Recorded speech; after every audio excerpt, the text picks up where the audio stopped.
no mundo maior. Quinto livro da coleção A Vida no Mundo Espiritual, ditado pelo Espírito, André Luiz. Psicografado pelo médium brasileiro Francisco Cândido Xavier. Capítulo 8. No Santuário da Alma. Noite fechada.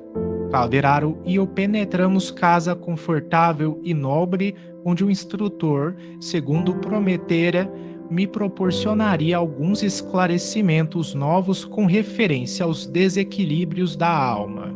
Não é caso tão grave quanto aquele do paralítico que visitamos, adiantou o prestimoso orientador. Trata-se, a bem dizer, de questão quase vencida. Há muito tempo assisto Marcelo com fluidos reconfortantes e a sua situação é de triunfo integral. Dócil à nossa influência, encontrou na prece e na atividade espiritual o suprimento de energias de que necessitava. Vimos ontem um caso de destrambelho total dos elementos perispiríticos, com a consequente desagregação do sistema nervoso em doloroso quadro que só o tempo corrigirá.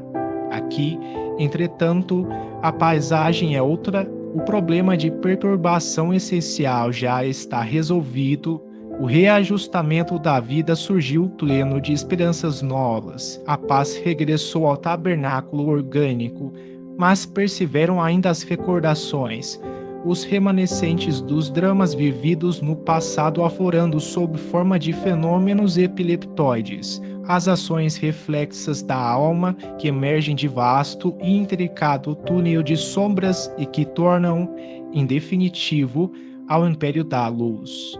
Se o mal demanda tempo para fixar-se, é óbvio que a restauração do bem não pode ser instantânea. Assim ocorre com a doença e a saúde, com o desvio e o restabelecimento do equilíbrio. Após atravessar o pórtico, dirigimos-nos, devidamente autorizados, ao interior, onde agradavelmente me surpreendeu encantadora cena de piedade doméstica. Um cavalheiro, uma senhora e um rapaz achavam-se imersos nas divinas vibrações da prece, cercados de grande número de amigos do nosso plano. Fomos recebidos amorosamente. Convidou-me o orientador a colaborar nos trabalhos em curso, de vez que, com a valiosa cooperação daqueles 3 companheiros encarnados, se prestavam a irmãos recém-libertos da crosta reais auxílios, de modalidades várias.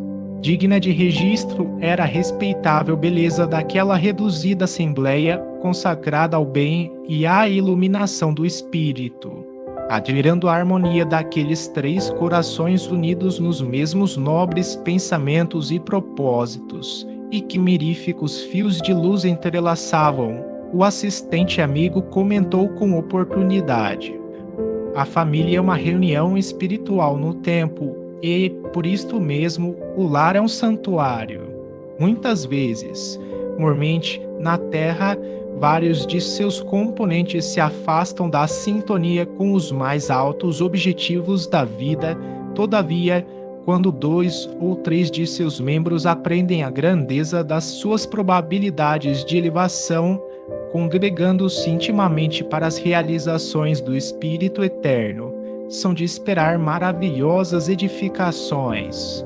Compreendi que o instrutor estimaria prestar-me outros esclarecimentos, ampliando a santificante concepção da família. Contudo, o serviço urgente não nos permitia mais longa palestra.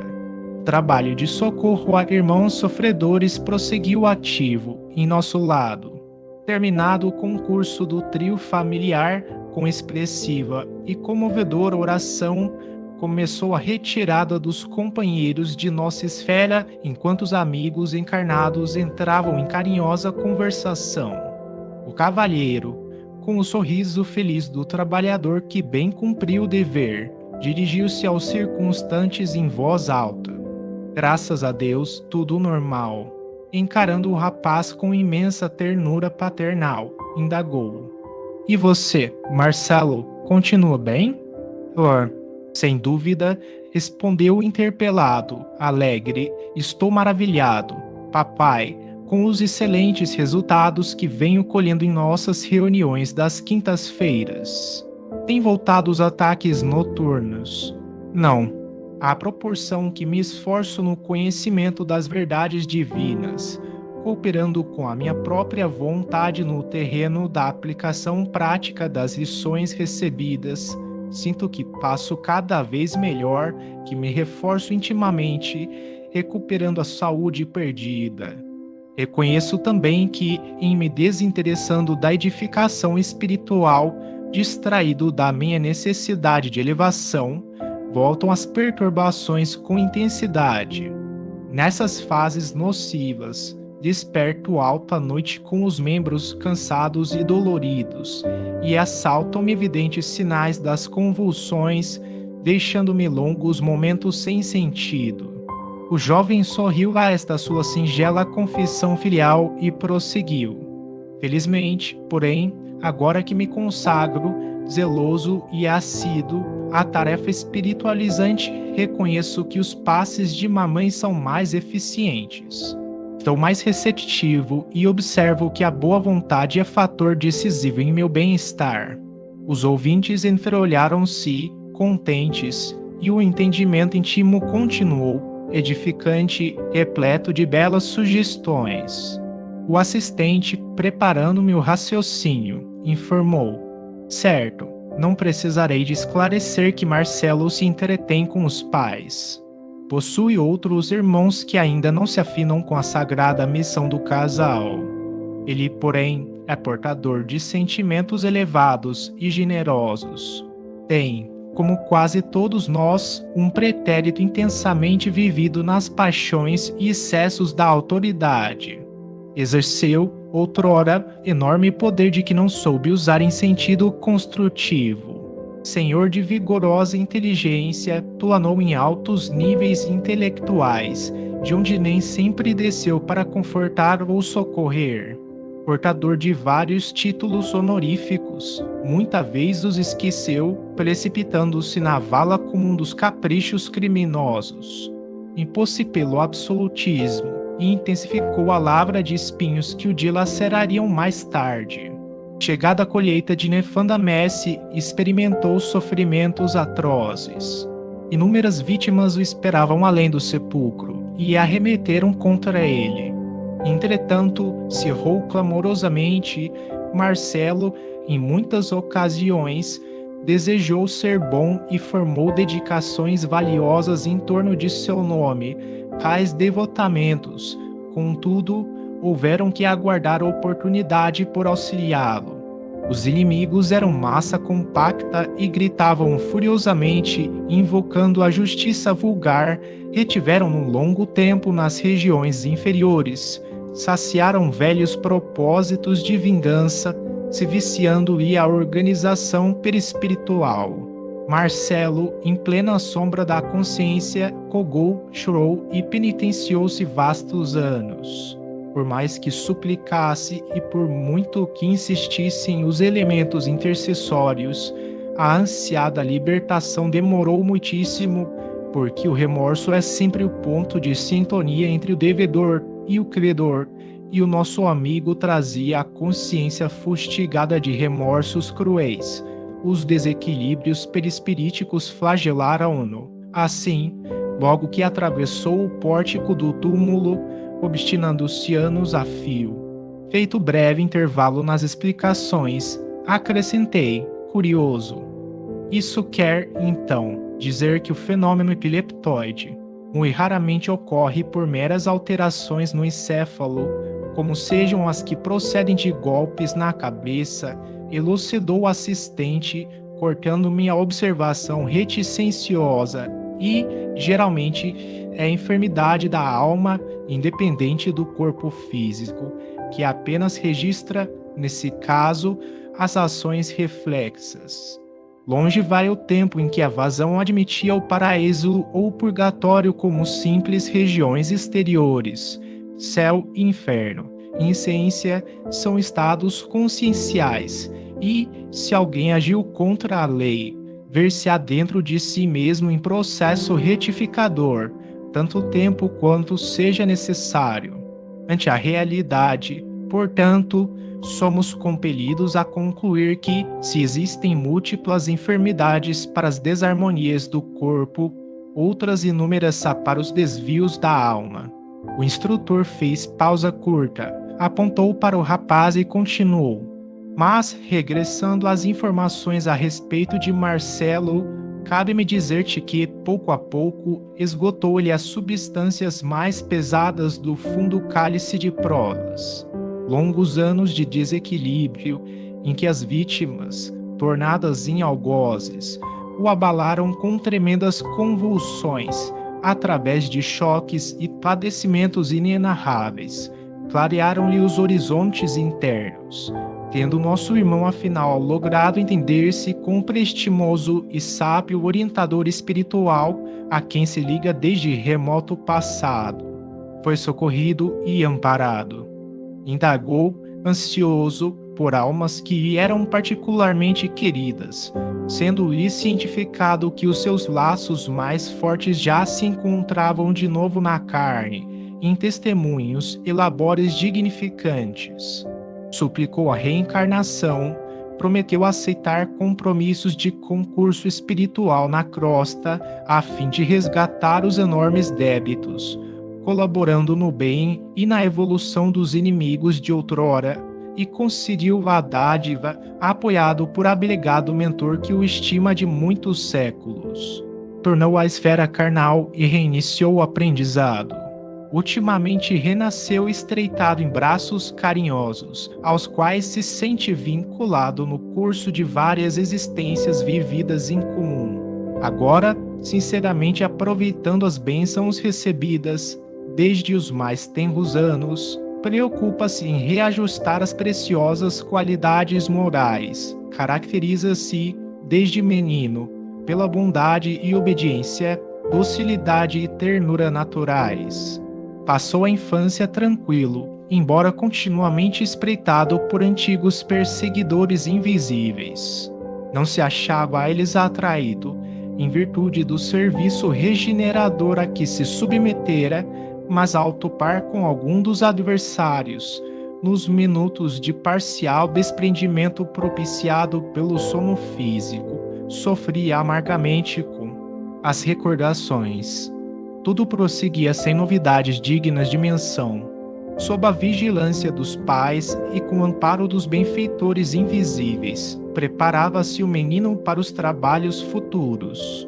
Contudo, logo que se lhe consolidou a posse do patrimônio físico, ultrapassados os 14 anos de idade, Marcelo, com a organização perispiritual plenamente identificada como invólucro fisiológico, passou a rememorar os fenômenos vividos, e surgiram-lhe as chamadas convulsões epiléticas com certa intensidade. O rapaz, todavia, encontrou imediatamente os antídotos necessários, refugiando-se na residência dos princípios nobres, isto é, na região mais alta da personalidade, pelo hábito da oração, pelo entendimento fraterno, pela prática do bem e pela espiritualidade superior. Imitou, destarte, a desarmonia neuropsíquica e reduziu a disfunção celular, reconquistando o próprio equilíbrio, dia a dia, mobilizando as armas da vontade.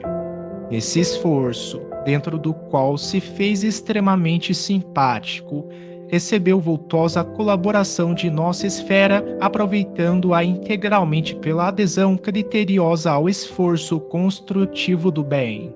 Recebendo a luta com serenidade e paciência, instalou em si mesmo valiosas qualidades receptivas, favorecendo-nos o concurso e dispensando, por isso mesmo, a terapêutica dos hipnóticos ou dos choques, a qual, provocando estados anormais no organismo perispirítico, quase sempre nada consegue senão deslocar os males, sem os combater nas origens.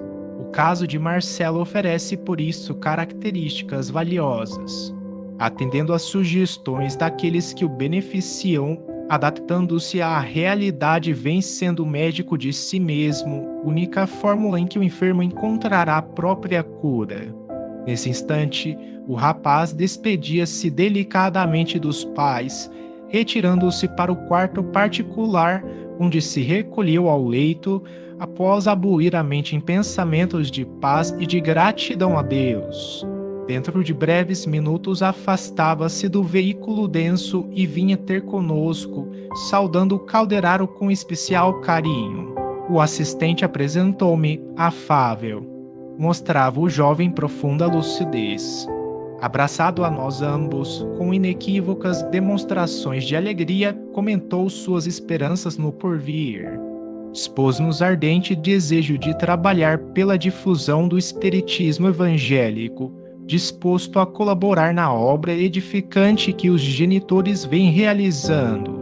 Referiu-se, para admiração minha, às atividades de nossa colônia espiritual e indagou das minhas impressões de nosso LAR, seduzindo-me pela oportunidade de conceitos e pela beleza das apreciações inteligentes e espontâneas. E a conversa meio, quando dois vultos sombrios cautelosamente se aproximaram de nós. Quem seriam, senão míseros transuntes desencarnados? Inteiramente distraído, continuei nos comentários humildes, mas o estimado interlocutor perdeu visivelmente a calma, qual se fora tocado no íntimo por forças perturbadoras. Marcelo empalideceu, levou a destra ao peito e arregalou os olhos desmesuradamente. Reparei que as ideias lhe baralhavam no cérebro perispiritual, que não conseguia ouvir-nos com tranquilidade, e, desprendendo-se célere de nossos braços, correu desabalado, retomando ao corpo. Quis detê-lo, penalizado, pois conosco estava perfeitamente sintonizado. Algo mais forte que o conhecimento cordial unia-me ao novo amigo, o que reconheci desde o primeiro contato. Não pude, porém, fazê-lo. Reteve-me Calderaro, com vigor, e exclamou: Deixó, André. Acompanhemo-lo. Não podemos olvidar que Marcelo não se encontra perfeitamente curado. Indicando as entidades provocadoras, a pequena distância, prosseguiu esclarecendo. A simples reaproximação dos inimigos de outra época altera-lhe as condições mentais. Receoso, aflito, teme o regresso à situação dolorosa em que se viu há muitos anos nas esferas inferiores e busca, apressado, o corpo físico, à maneira de alguém que se socorre do único refúgio de que dispõe em face da tempestade iminente. Os espíritos erradios bateram em retirada e tomamos ao interior doméstico, onde encontramos o jovem tomado de contorções. Abracei-o como se o fizesse a um filho querido. O ataque amanou sem, contudo, cessar de todo. Ergui os olhos para o orientador em muda interrogação. Por que tal distúrbio? A câmara de Marcelo permanecia isolada quanto ao contato direto com as entidades inferiores. Permanecíamos os três em palestra edificante. Por que motivo a perturbação se nos mantínhamos em salutar atmosfera de santificantes pensamentos? O instrutor contemplou-me, bondoso, e recomendou: observo o campo orgânico, examinando particularmente o cérebro. Notei que a luz habitual dos centros endócrinos empalidecera, persistindo somente a epífise a emitir raios anormais. No encéfalo o desequilíbrio era completo. Das zonas mais altas do cérebro partiam raios de luz mental que, por assim dizer, bombardeavam a colmeia de células do córtex. Os vários centros motores, inclusive os da memória e da fala, jaziam desorganizados, inânimes. Esses raios anormais penetravam as camadas mais profundas do cerebelo, perturbando as vias do equilíbrio e destrambelhando a tensão muscular, determinavam estranhas transformações nos neurônios e imergiam no sistema nervoso cinzento, anulando a atividade das fibras. Via-se totalmente inibido o delicado aparelho encefálico. As zonas motoras, açoitadas pelas faíscas mentais, perdiam a ordem, a disciplina, o autodomínio, por fim cedendo baldas de energia. Enquanto isso, Marcelo espírito contorcia-se de angústia, justaposto ao Marcelo forma, encarcerado na inconsciência orgânica, presa de convulsões que me confrangiam a alma. Após detido exame, indaguei de Calderaro. Como explicar essa ocorrência? Afinal de contas, nosso amigo não se encontra aqui sob o guante dos perseguidores desencarnados, mas em nossa exclusiva companhia. O orientador, agora em ação de socorro magnético, interferia, restaurando o equilíbrio, recomendando-me aguardar alguns minutos. Em breve, dominou a desarmonia, envolvendo-lhe o campo mental em emissões fluídico-balsâmicas. O desastre não chegou a termo. Marcelo aquietou-se. Refez-se a atividade cerebral, qual praça em tumulto logo descongestionada. As células nervosas retomaram sua tarefa, normalizaram-se as vias do tráfego, o sistema endocrínico regressou à regularidade, as redes de estímulos restabeleceram os serviços costumeiros.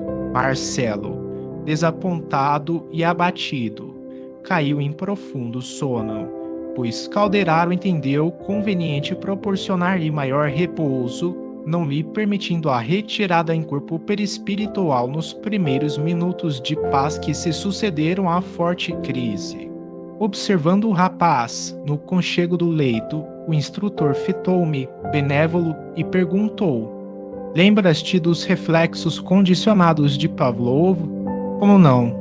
Recordava-me, sim, da famosa experiência com cães aplicada a fenômenos outros. Pois bem, prosseguiu Calderaro bondoso, o caso de Marcelo verifica-se em consonância com os mesmos princípios. Em existências passadas, errou em múltiplos modos, e o remorso, imperiosa força a serviço da divina lei, guardou-lhe a consciência, qual sentinela vigilante, entregando-o aos seus inimigos nos planos inferiores e conduzindo-o à colheita de espinhos que semeara logo após a perda do vaso físico, um dos seus períodos mais intensos de queda espiritual. Em consequência de tais desvios, perambulou desequilibrado, de alma doente, exposto à dominação das antigas vítimas.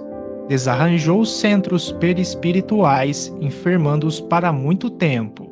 Sustentado pelo socorro de um grande instrutor que intercedeu por ele, renasceu mais calmo, agora, para importante serviço de resgate. Todavia, a cooperação valiosa recebida do exterior não poderia transformar-lhe de modo visceral a situação íntima.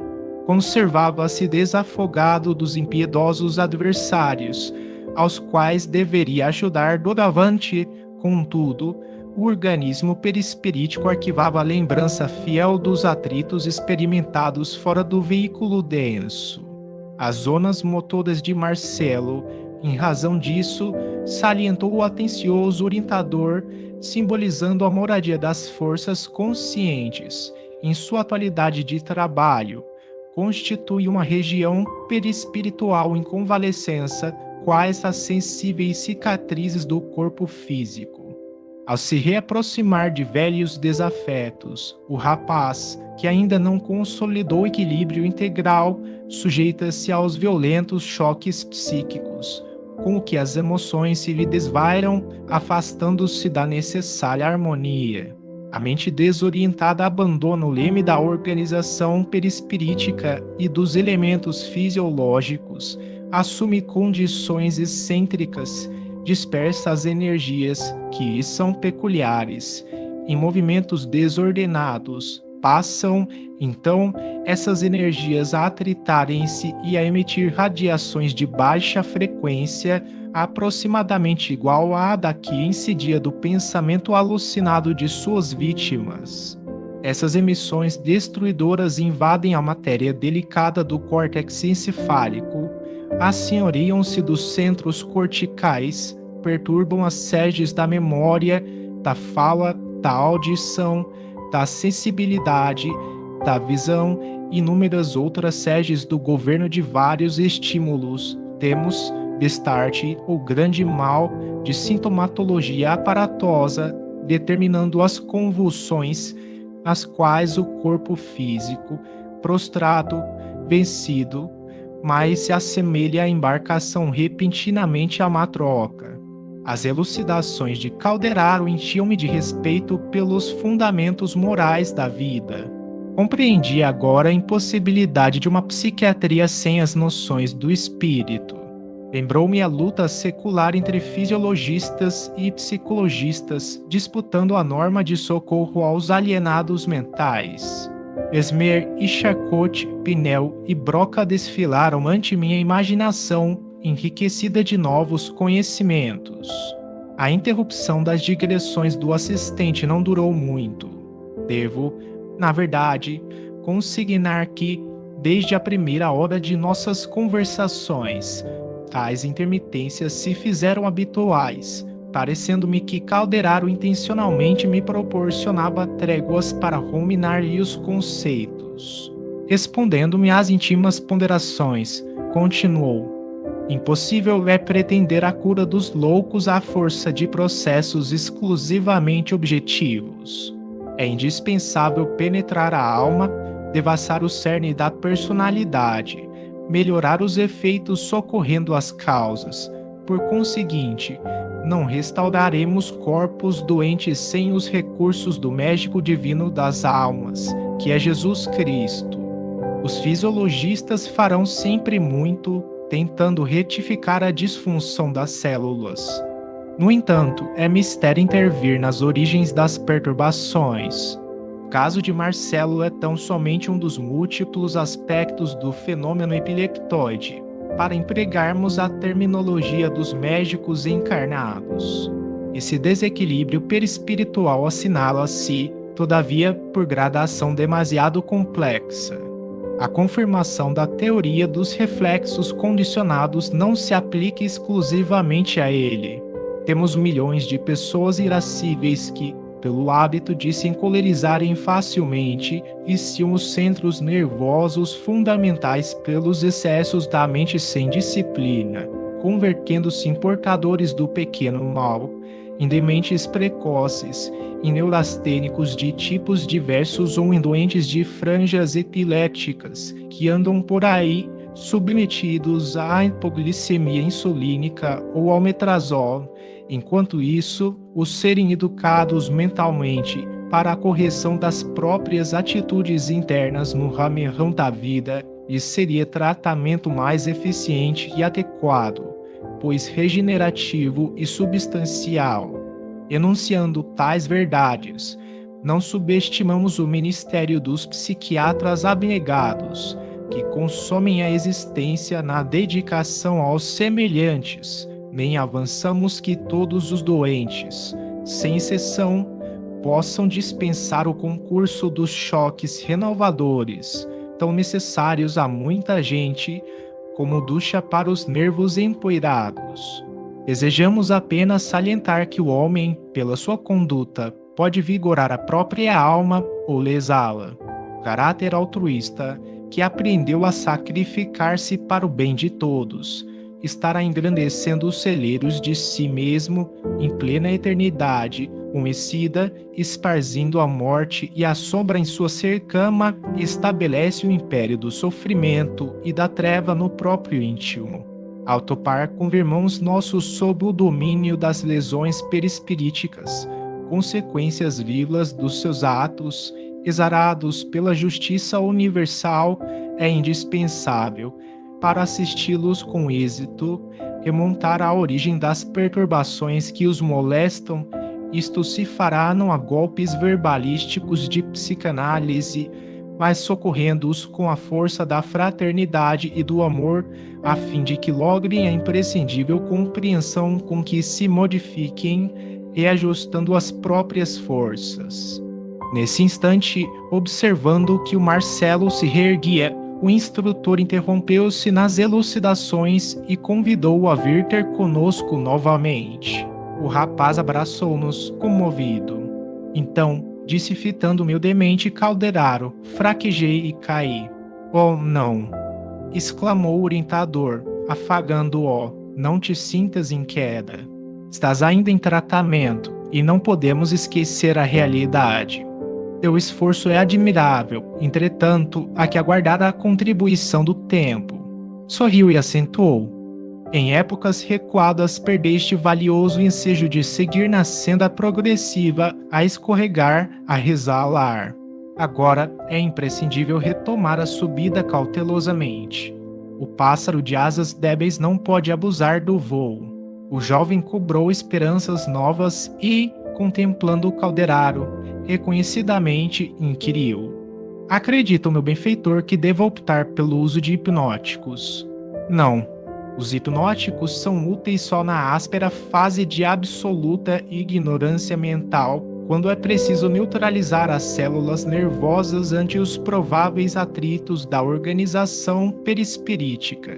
Em teu caso, Marcelo, para a tua consciência que já acordou na espiritualidade superior, o remédio mais eficaz consiste na fé positiva, na autoconfiança, no trabalho digno, em pensamentos enobrecedores. Permanecendo na zona mais alta da personalidade, vencerás os desequilíbrios dos departamentos mais baixos, competindo-te por isto mesmo atacar a missão renovadora e sublime que te foi confiada no setor da própria iluminação e no bem do próximo. Os elementos medicamentosos podem exercer tutela despótica sobre o cosmo orgânico, sempre que a mente não se dispõe a controlá-la recorrendo aos fatores educativos. O rapaz osculou-lhe as mãos enternecidamente e Calderaro, ocultando a comoção, falou, bem-humorado. Nada fizemos ainda por merecer o reconhecimento de qualquer criatura. Somos não mais do que trabalhadores imperfeitos em serviço, e o serviço é a maior força que nos põe de manifesto nossas próprias imperfeições. Todos temos um credor divino em Jesus, cuja infinita bondade não nos é lícito esquecer. Acariciando-lhe os cabelos, acentuou. Já lhe ouviste a palavra celestial, abandonando o mal, para que te não suceda coisa pior. Assim sendo, és agora feliz. Em verdade, somos presentemente felizes, porque nosso objetivo de hoje é a realização do reino de Deus em nós com o Cristo. Trabalhemos com Ele, por Ele e para Ele, curando nossos males para sempre. O jovem abraçou-se a nós, qual se for um filho, de encontro aos nossos corações, e saímos juntos em agradável excursão de estudos, enquanto seu corpo físico repousava tranquilamente.